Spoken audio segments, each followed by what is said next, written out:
Hello everybody, Jeff Brower here. I want to talk a little bit about the recent NAR settlement and the lawsuits that were going on, a little bit about what the outcome is and how things are going to change in the real estate industry. Some people now see the headlines and sellers are saying, well, I don't have to pay a buyer's commission anymore. Great, I'm going to save that 3%. Well, I'm going to talk about that today, talk about the facts, talk about my opinions and how things are going to change in the real estate market in the upcoming months. So July is the time frame where you're going to see all these changes start to happen, and I want to talk about this a little bit. So historically, how it has worked with a sale is that an agent will come in to help sell your home, and they will charge you a certain percentage that covers both sides of the transaction. That also would cover the buyer's agent. So just for example, and for all intents and purposes, I'm going to use an example of 6%, and that's not saying that what I charge is 6%. Usually it's less than that, but I'm going to say, for example here, that a realtor will charge you 6%, and then they will give half of that to the buyer's agent, the other 3%. And I'm walking through the West Harbor Lagoons Bodominium this morning. I'm actually holding an open house at one of my listings here, this blue one, here in the Bodominium, Lakeside, Marblehead, Ohio, right across from East Harbor State Park Beach. It is a brisk day out here, so I'm not going to stay out the whole time. I will go inside the house and show you guys a quick view as we talk about this. So historically, it has been the realtor that is the listing agent will advertise a percentage to the buyer's agent in the MLS. Now that is changing, where the MLS is no longer going to allow a listing agent to put a buyer's compensation inside the MLS.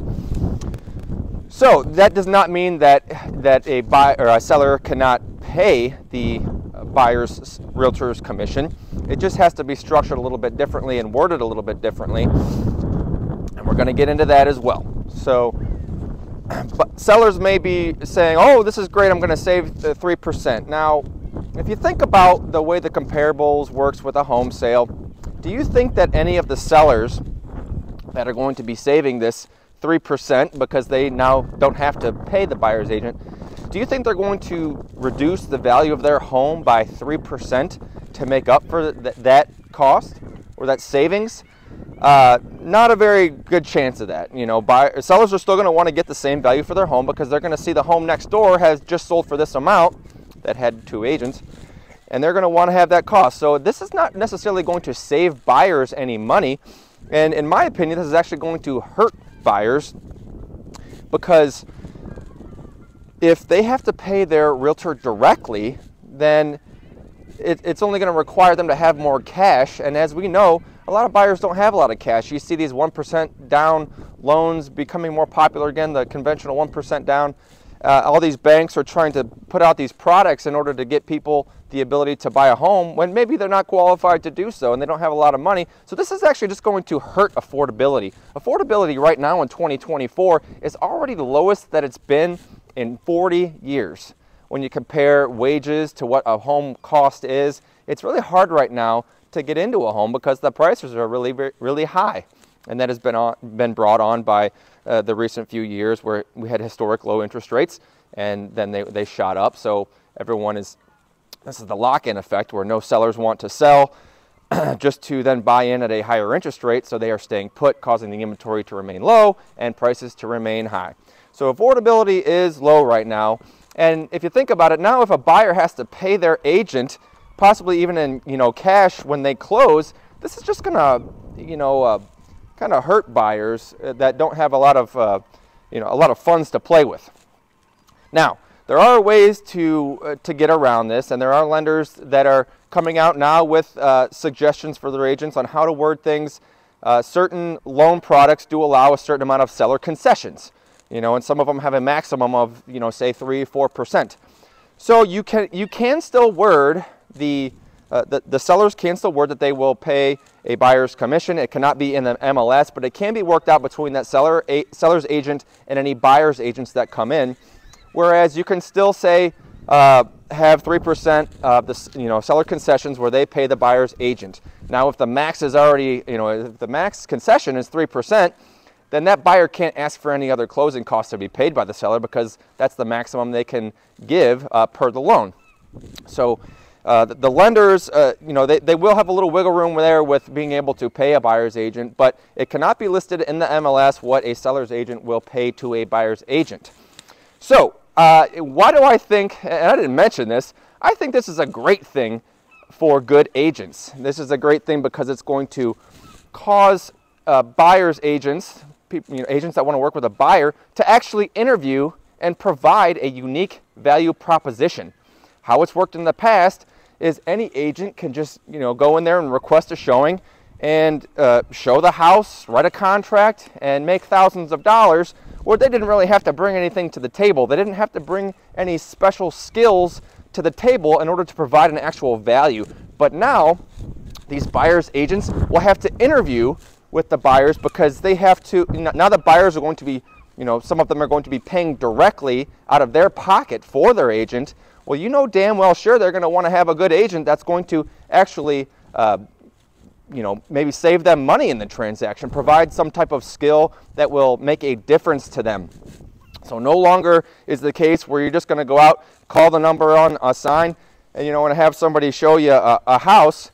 And that's a good thing for good agents. It's going to take a lot of the agents that are not very good at their job out of the industry, as we know that you know, real estate is a very low barrier to entry business.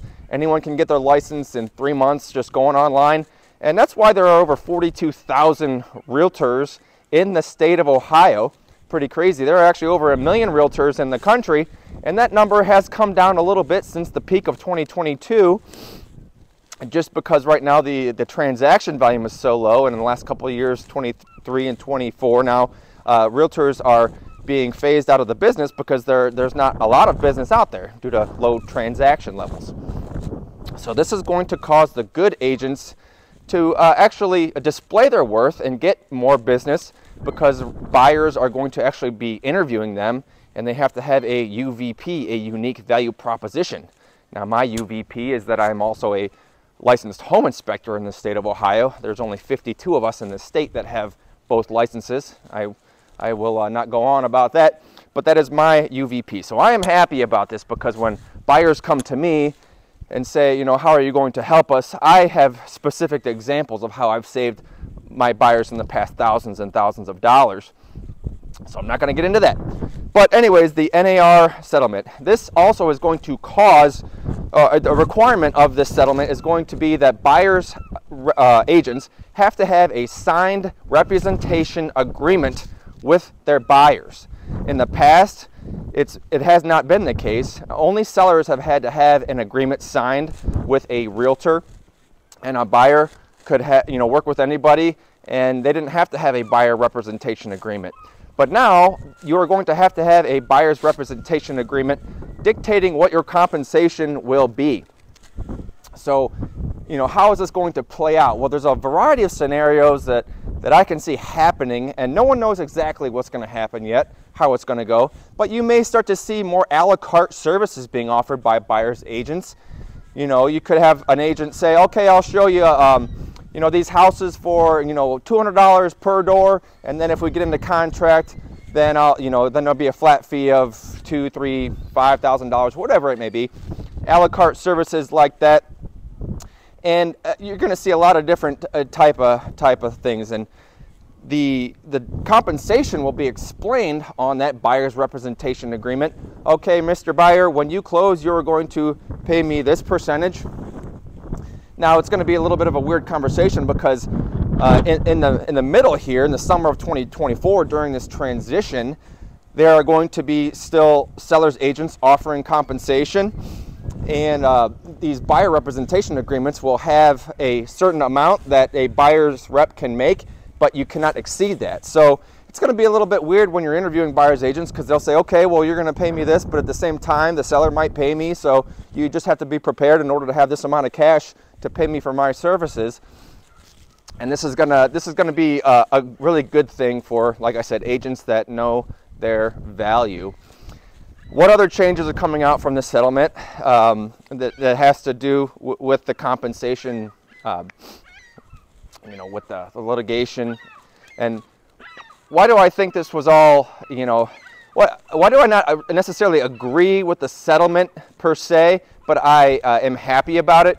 Well, this settlement was brought up against the NAR and several big brokerages it was a kind of a class action lawsuit by sellers of the past that sued because they said that they were not, they did not give any option on whether or not they had to pay the buyer's agent. Now, in all reality, you guys know how it works. If you're a seller, you knew that you were going to be, having to pay the buyer's agent because that's how it's historically been done. So in my opinion, this lawsuit was basically a frivolous lawsuit to begin with. And, in today's day and age where everything is, you have to tap dance around everybody's feelings, the NAR actually settled. And so I don't necessarily agree with the lawsuit itself and what brought it about, but what I do agree with and I'm happy about is that the settlement came out in this result where things are going to change in the industry. I've always said it where I think that realtors make too much for what they do. And why do I say that? I became a realtor in 2016 part-time in order to buy my own rental properties. I was an engineer at the time in the aerospace industry, and I've always said that I think that realtors make too much for what they do and the skills that they provide. So I'm happy about this, and a lot of times buyers agents, when they run around for a client, you could run around and show 50 homes, and the buyer then decides not to buy a home, or they decide, hey, I'm going to go with a different realtor, and then all of that time that you've spent is squandered and lost, and you don't make a dime. So this is actually a really good thing for agents if you think about it. A lot of agents in the past couple of weeks I've seen online on Facebook, they're, everyone's kind of putting their head in the sand and not acknowledging the fact that things are going to change, or they're just kind of scared. They're saying, oh my gosh, what's going to happen, and am I still going to have a job? Well, this is great for agents in my opinion, and for that very reason. If you work with a buyer, you're never guaranteed an income until you get to the finish line. So now there could be, like I said, certain a la carte services that allow you to pay an agent a little bit, maybe less if they work less for you, or more if they work more for you by having a per door price. That's just one possibility, and that's not saying that's going to happen, but that's just my opinion of one way things could go. Give you guys a quick little look. We're back here on the back canal at West Harbor Lagoons Boatominium. Right across the street there is the Great Egret Marsh. It's a wildlife preserve, excuse me. So this view will never go away for the new buyers of this home. Got a 45-foot boat dock here.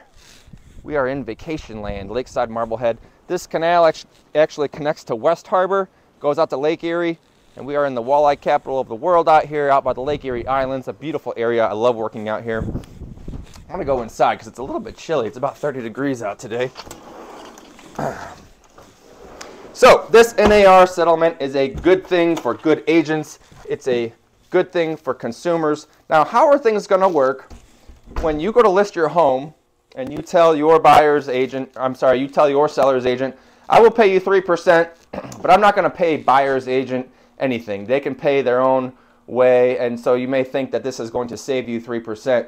Well, not necessarily, because agents know that more buyers is good for you. So if you do not, in the midterm here, when things start changing, if you're a seller and you do not offer any compensation to a buyer's agent, you're only going to limit your buyer pool. And, that means it could be a lesser price you're going to receive. So I still recommend offering that, even though the MLS will not allow your seller's agent to put a compensation number in there. I still do recommend offering that to buyer's agents because they are going to bring your buyers, and the more buyers, then the higher price you will get. So at the end of the day, the net number is all that really matters to a seller. You don't care whether or not your home sold for $5 grand more, but you have to pay an agent $5 grand. As long as it sells, that's the goal, is to get the home sold. And so the net number at the end of the day is what you care about as a seller. And if you can get a higher net number by offering a percentage to a buyer's agent, which I think you can, and I think will happen, then that's a good thing.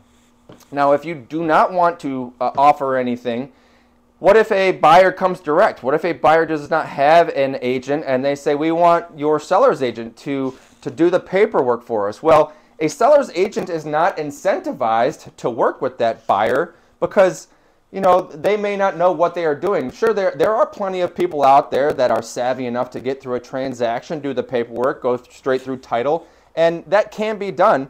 In full disclosure, it's not that hard to do, you know, and why would I as an agent say that? That's because I'm honest. You know, if you're familiar with the paperwork and you know how to read the deadlines and have the inspections done, and you're very meticulous with making sure that your deadlines are maintained so you don't bypass an opportunity or get yourself into a sticky situation, then by all means go and go direct. But 99% of folks, you know, would be better off using a professional that knows every little detail about the contract, the new statewide purchase agreements that just came out that I've talked about in the last couple of months. You're better off going with someone who's a professional who can negotiate on your behalf when it comes to every little certain detail about a transaction, including inspections. And so that's just my opinion. So if you're a seller and you have a buyer that then comes direct and comes to your agent and says, we want you to submit, you know, kind of play a dual role.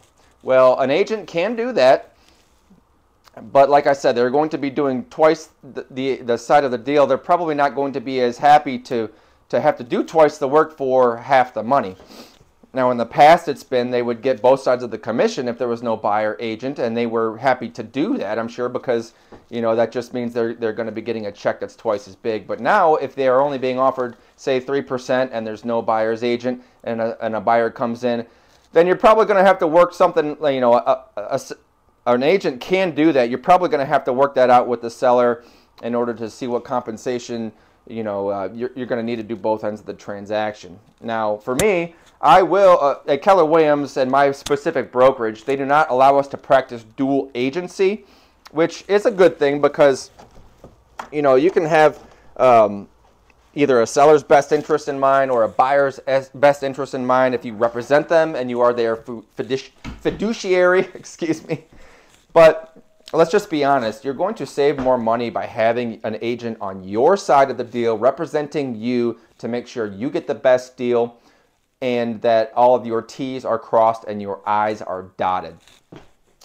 So that's just my opinion on that. Now, if I'm working for a seller and a buyer comes direct, then there may be a price, a percentage that we can agree upon where I will do the signatures for the buyer and submit everything to title as if I was doing both ends. And like I said, I can't represent both sides, but I can still do the paperwork and have the signatures signed. It would just be the buyer would be understanding, and they would have to sign a disclosure that they are representing their own best interest and that I am not representing their best interest. So we do have to have that disclosure signed. It can still be done. There's a lot of scenarios that are going to play out in the next few months. Like I said, July is when this is all going to start to take effect. You are going to see changes in the market, changes in the way that realtors are marketing themselves, changes in the way that compensation is going to be offered through the MLS. You'll probably see some changes with Zillow.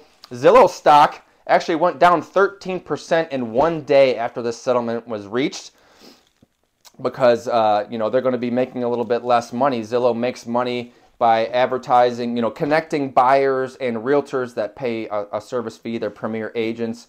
So they took a 13% hit in the first day that this settlement was reached.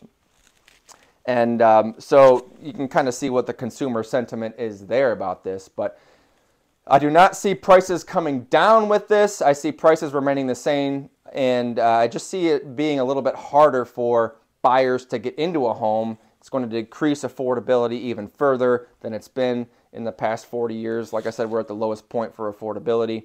And so it's going to make things a little bit harder, going to make things a little bit more convoluted. But this is a good thing for good realtors.